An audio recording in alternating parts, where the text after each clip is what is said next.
The AFL has a $50 million problem that won't be going away anytime soon. The AFLW competition is entering its 10th season, and it does shape up as its most pivotal. Back in 2017, the Women's League was established at the top level and was exciting. Great crowds and TV ratings, and a base to build into the future.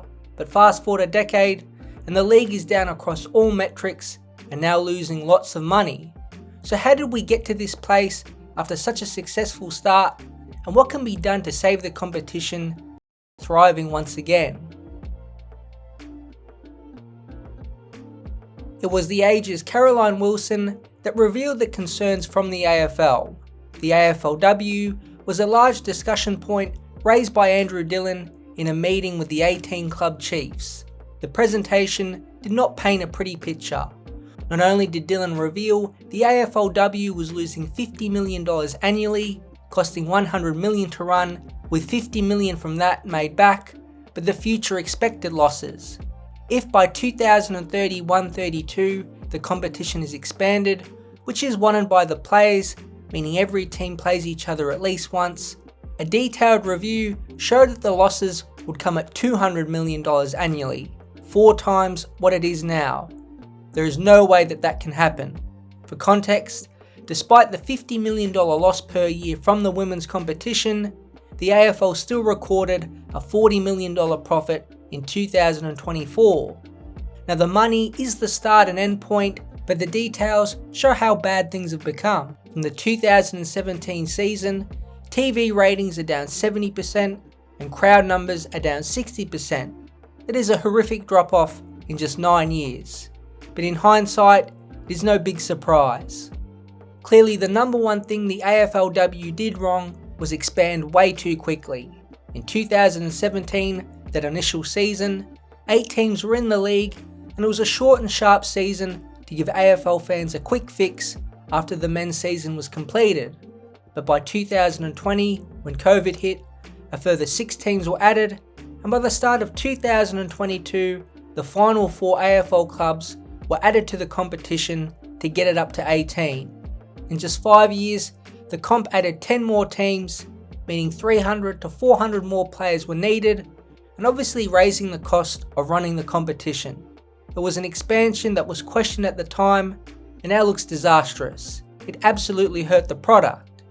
The new team stole players from other clubs and made it more difficult for casuals to understand who was playing where. The 300 plus new players needed meant a lot who weren't really at the level were forced to play, therefore lowering the standard on field, and then more games were added, which probably isn't needed after a long and fatiguing AFL season. On paper, representation of all 18 clubs looked good, but in reality it bloated the league way too much. Collingwood CEO Craig Kelly spoke most strongly among the club chiefs, urging the AFL to consider the heavy cost of expanding the AFLW competition too quickly. He said the game should not invest too heavily in the women's competition at the expense of upgrading the MCG, creating better facilities for the game across Australia, and improving the AFL experience for fans. The other big issue is pay. Believe it or not, AFLW players are now the 4th highest paid athletes in Australia. The lowest earners earn $67,000 per season, and the average wage is now at $87,000. It's hard to see these numbers staying the same by the time the next CBA comes around.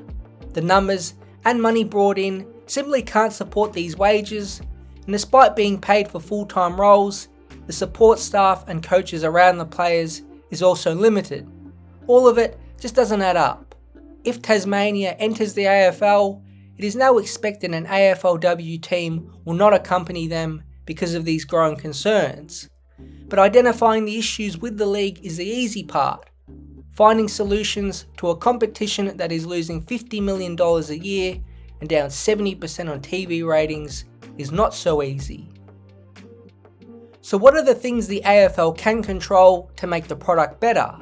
The starting point was some of the rules. Running 25 metres without bouncing the ball was rejected, but that rule absolutely makes sense, especially with gaining the talent of Irish women. The other is shortening the ovals. Even 15 metres each side cut off on every ground would surely increase scoring and mean play doesn't get stuck on one side of the field with a logjam. But one of the key points at the meeting Dylan raised was the skill level and trying to improve it.